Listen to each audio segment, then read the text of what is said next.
Hi there, hope you're having a wonderful day so far. Well, the power of music is really something none of us can really deny. Music has that ability to shift our emotions almost instantly and can imprint memories on our conscious and subconscious minds. Each of us have lived that moment when we only have to just hear a song to instantly be taken back and relive a special moment in our lives. Really, music has such power, and I guess the reason why is because it connects us to our emotions. Not only this, but it has an incredible ability to teach our children so much. Got a question for you. Did you actually know that 95% of a child's brain develops by the age of 5 years?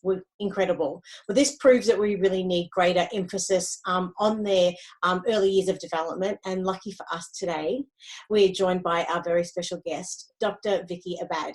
Now, Dr. Vicky Abad is the founder and managing director of Music Beat Australia and a researcher at the University of Queensland.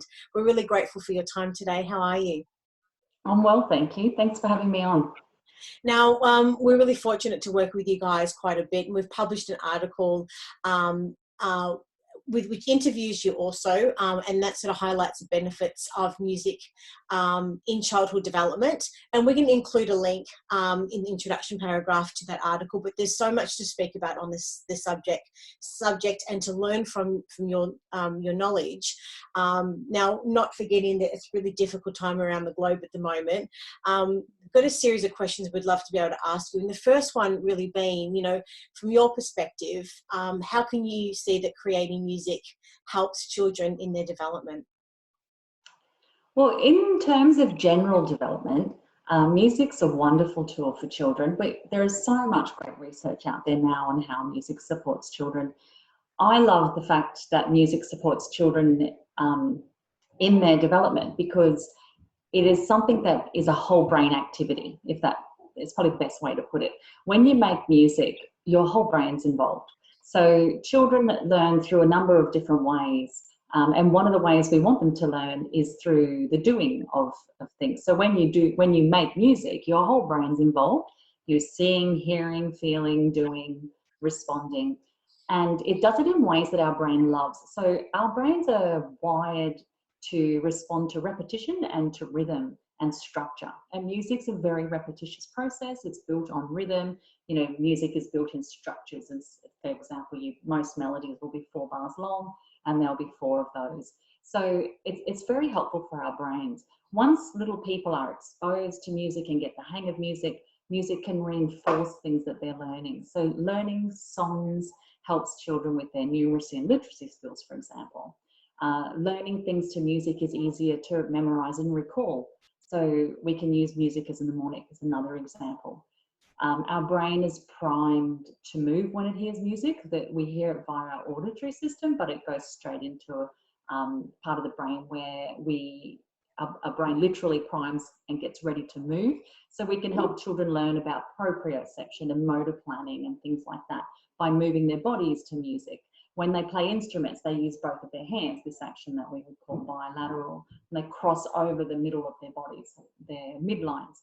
So there's so many different ways that music supports development. But generally speaking, we as researchers, music therapists, music teachers as well, and educators, we love the fact that music supports the development of musicality, but also the development of so many extra musical things, such as the child's ability to read, recognize sounds, learn their language skills, their number skills, regulate emotions. That's a whole other area we could get into, because if you can't regulate your emotions, it's very difficult to then be able to sit and attend and learn in a more formal setting.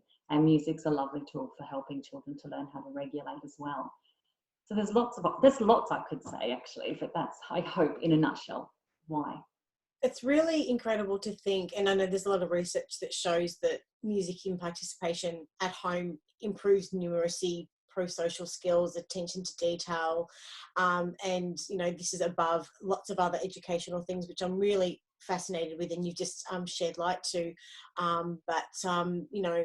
That aside, I mean, as you said, there's so many educational benefits to music and music in the home. But in your opinion, you know, why do you think people actually turn to music at times like this? And what is it about music that appeals to us and actually brings us comfort? Yeah, it's a really good question. There's a lot going on at the moment, as you say. I think people turn to music in times like this because music brings us together. You said that earlier. It brings people together. It helps us feel a part of a community or a part of a shared sense of being. And the thing that I love about music is that the fact that we're human means that we're musical. I love this saying that I read once, that to be human is to be musical. And it is so true, because we're predisposed as human beings to relate musically with each other. This is one of the powers, and I often refer to it as a superpower, that parents have this superpower that they're musical, and that they can use music to help their children to learn about themselves, their environment, their family, their culture, as well as their educational outputs, simply by sharing and being musical with their children. Yep.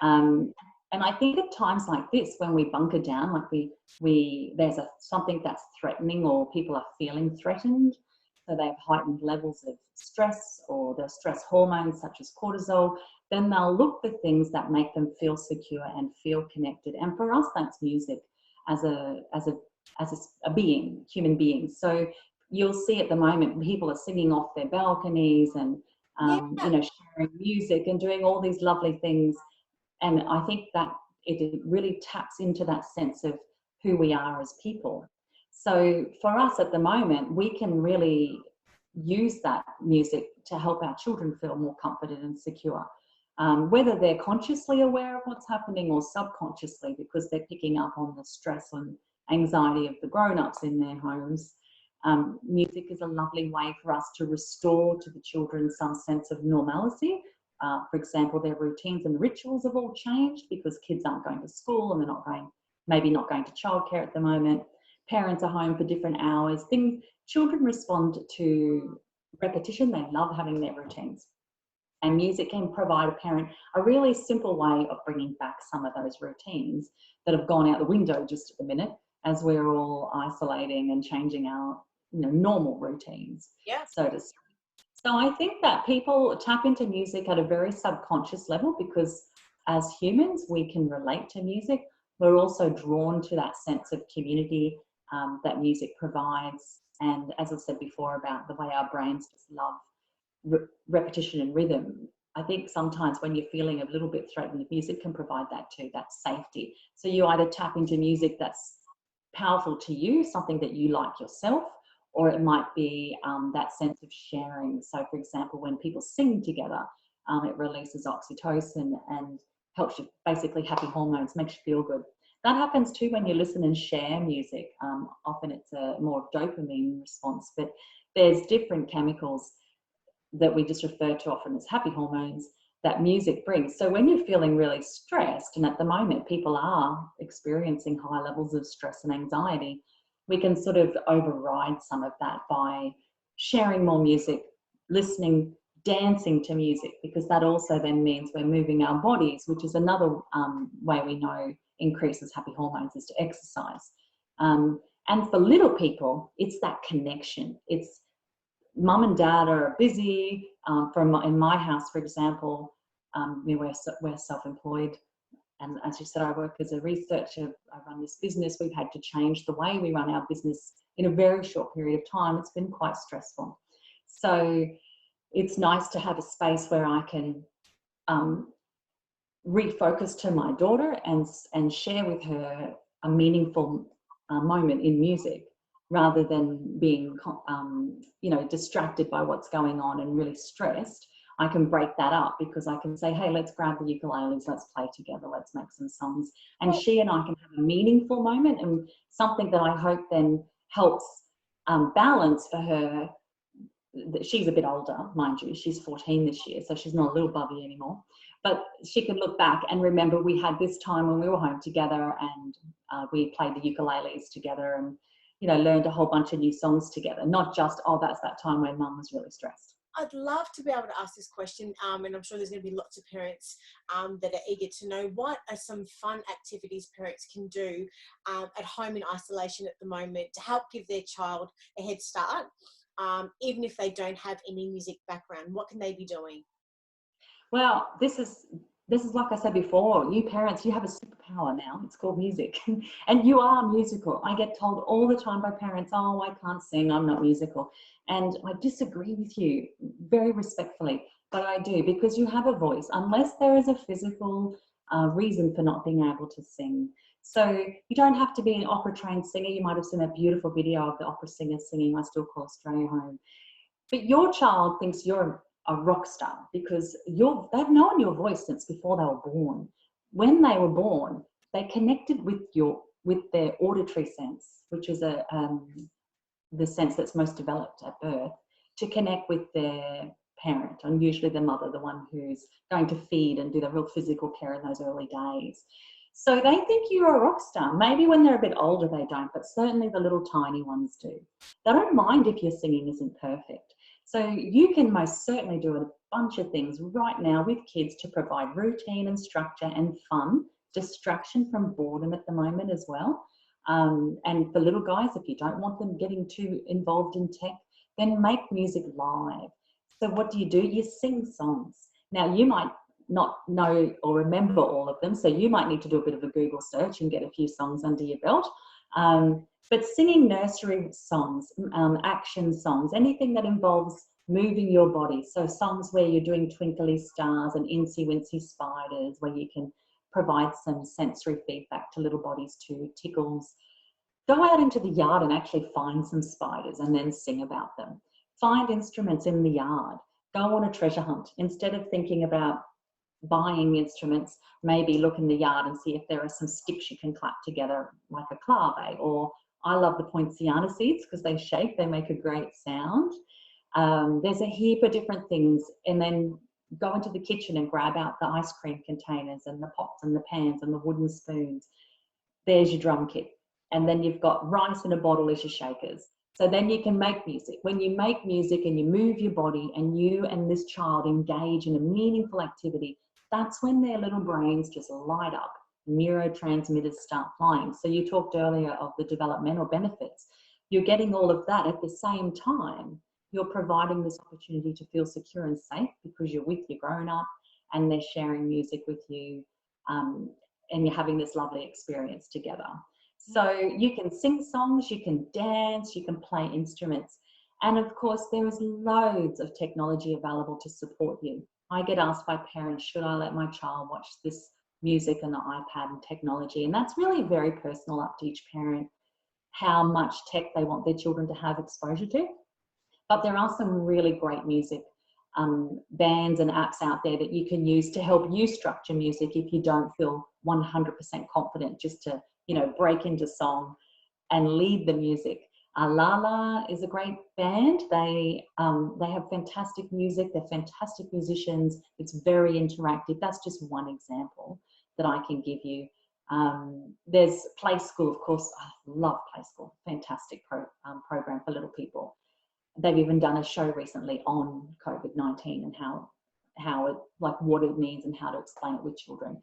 So you can use the technology to support you. What I say to parents who aren't 100% sure about technology is you use it to your advantage rather than feeling like it's ruling you and your child.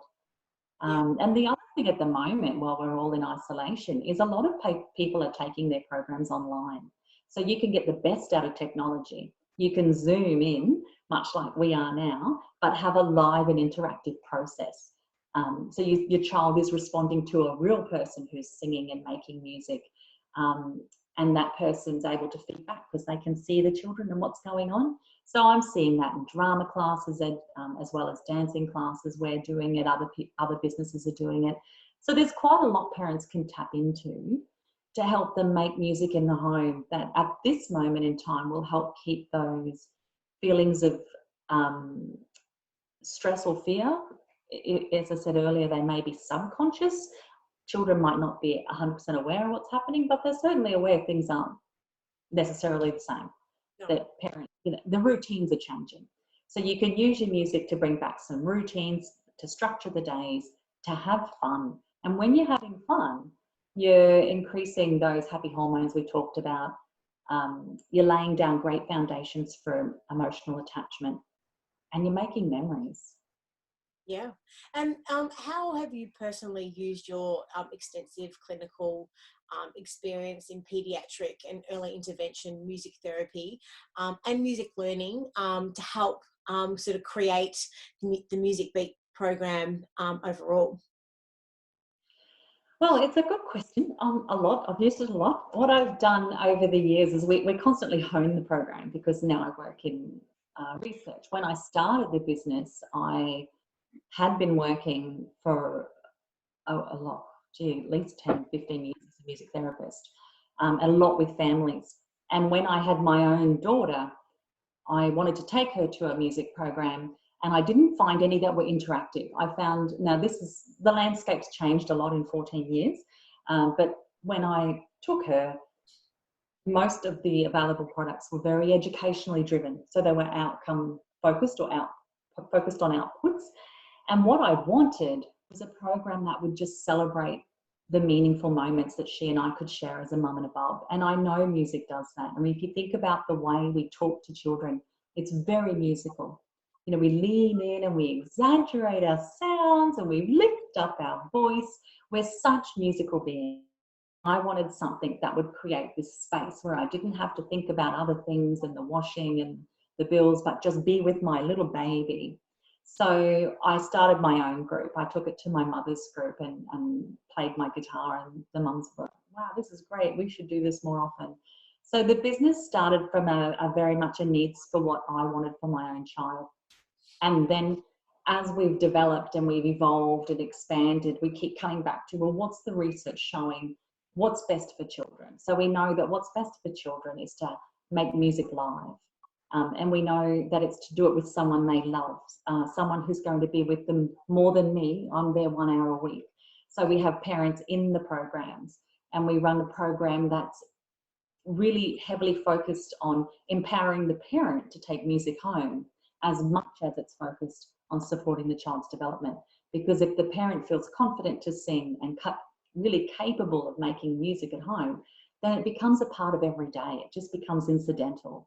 And that's what we know from the research you referred to earlier has the long-term benefits for children's cognitive and social or prosocial skills. Because the more they share in the home, the better their longer-term outcomes. So that's the ways that my experiences have really impacted on the program, to look at what's the research saying is best for baby and best for preschooler and toddler now. And that research does change it. So we're always, you know, tweaking, updating our program. And yeah, but mostly I think that experience of being a music therapist, having worked with a large population of people and parents from all walks of life, and then becoming a parent, very much impacted the way that we provide a humanistic and strengths-based program, and one that makes parents feel that they are their child's first and foremost important teacher, not the facilitator.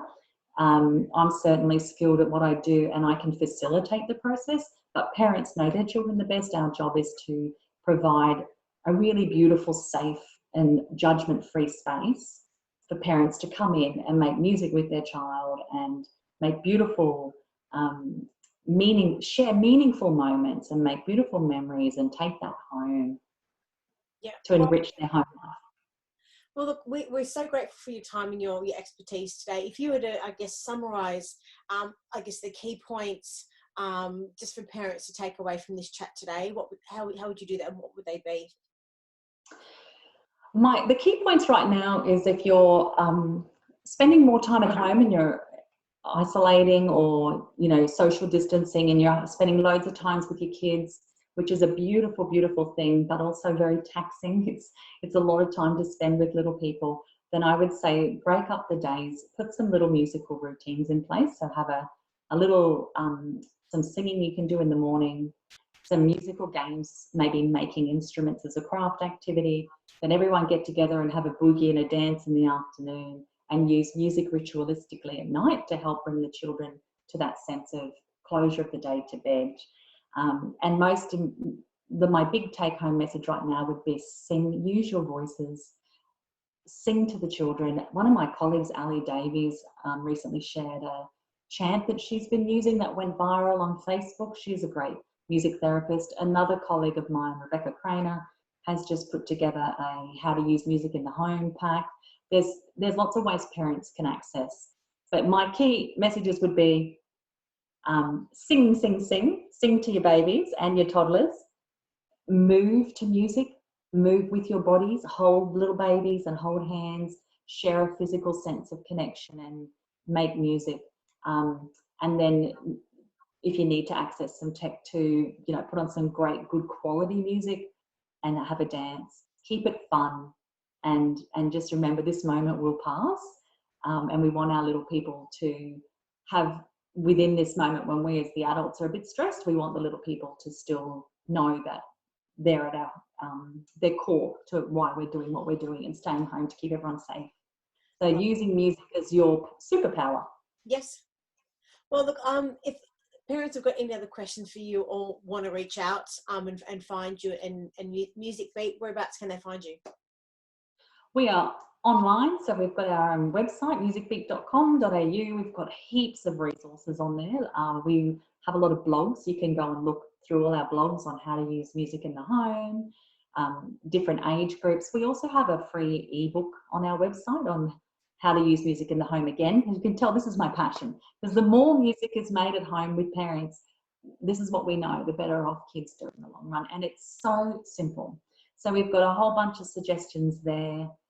We're running online holiday programs and online music next term to keep everyone safe in their homes. And we're on Facebook and we're on Instagram. We do free music at least 2 to 3 times a week on Facebook. We call them our jam sessions. So that's just free for everybody to come and join us. And what else are we doing? We're about to launch some recorded music, because not everyone can come on when we do our live programs. So we aren't able to record those at the moment. They're only live in the moment, so you need the link. So for parents that have had their work schedules changed because of COVID-19, and also for families who have, we've got a lot of expat families that now live overseas. So we're putting together a pre-record package of 6 sessions that parents can just purchase. It'll be very affordable. Our aim right now is to keep everyone connected, to keep our community strong, to keep everyone making music. So we're looking at all the different ways we can do that. So definitely check us out on Facebook, Instagram, and our website. That's the main link. And we'll definitely include those links at the bottom of the introduction paragraph. So honoured and grateful for your time today, and I look forward to chatting with you again soon. Take care. Thank you. Bye-bye.